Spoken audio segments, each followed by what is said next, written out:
In just a few seconds, this one bomb killed nearly 70,000 to 80,000 people.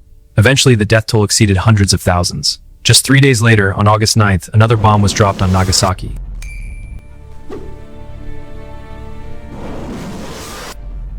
একটা বোমা কিভাবে একটা শহর মুছে দিবে? The bomb was named Little Boy.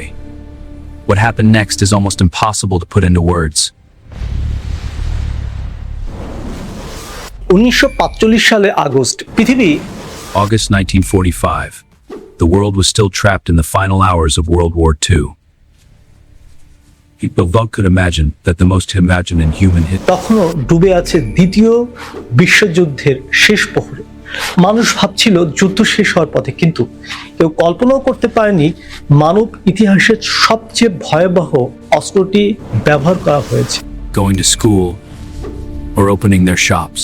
Going to school or opening their shops. Earth. And at the sudden instant, the temperature reached thousands of degrees Celsius.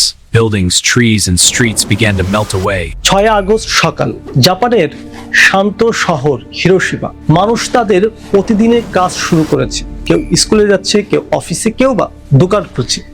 ঠিক তখনই আকাশ ফেয়ে উঠল একটি মার্কিন বোমারু বিমান। কয়েক সেকেন্ড এরপর একটি বোমা নিক্ষেপ করা হয়। বোমাটির নাম ছিল লিটল বম। তারপর যা ঘটলো তা ভাষা প্রকাশ করা খুবই কঠিন। প্রথমে এক অন্ধকার সাদা আলো, যেন সূর্য হঠাৎ করে মাটিতে নেমে এসেছে। তারপর মুহূর্তেই কয়েক হাজার ডিগ্রি সেলসিয়াসের পৌঁছে যায়। যেসব মানুষ বিস্ফোরণের কাছাকাছি ছিল তারা প্রায় সঙ্গে সঙ্গে ছাই হয়ে যায়। বাড়ি, ঘর, গাছপালা সবকিছু যেন আগুনে গলে যেতে শুরু করছে। এরপর আসে ভয়ঙ্কর শর্টকাট।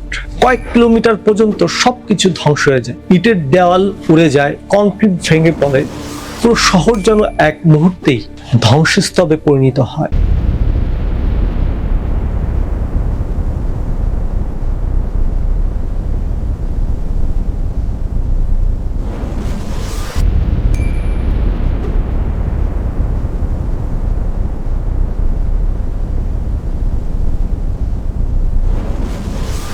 কিন্তু এখানেই কিন্তু শেষ না।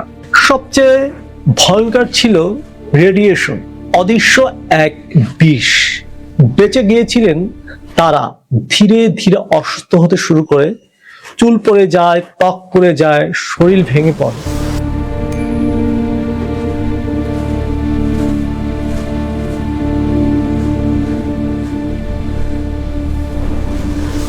অনেকেই কয়েকদিন বা কয়েক সপ্তাহের মধ্যে মারা যায়, আর যারা বেঁচে আছে তাদের অনেকেই সারাজীবন বহন করে এই যন্ত্রণার ছাপ।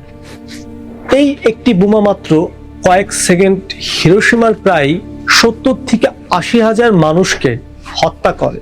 পরবর্তীতে মৃত্যুর সংখ্যা দাঁড়ায় লক্ষাধিক। মাত্র 3 দিন পর 9 আগস্ট আরেকটি বোমা ফেলা হয় নাগাসাকি শহরে।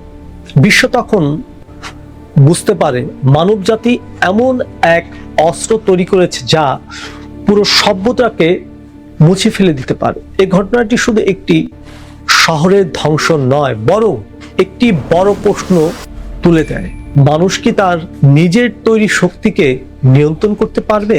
আজও সেই প্রশ্নের উত্তর পুরোপুরি পাওয়া যায়নি, কিন্তু হিরোশিমা আমাদের বারবার মনে করিয়ে দেয় একটা বোমা শুধু একটা শহরকে ধ্বংস করে না, এটা ধ্বংস করে মানব জাতি এবং তার অংশকে।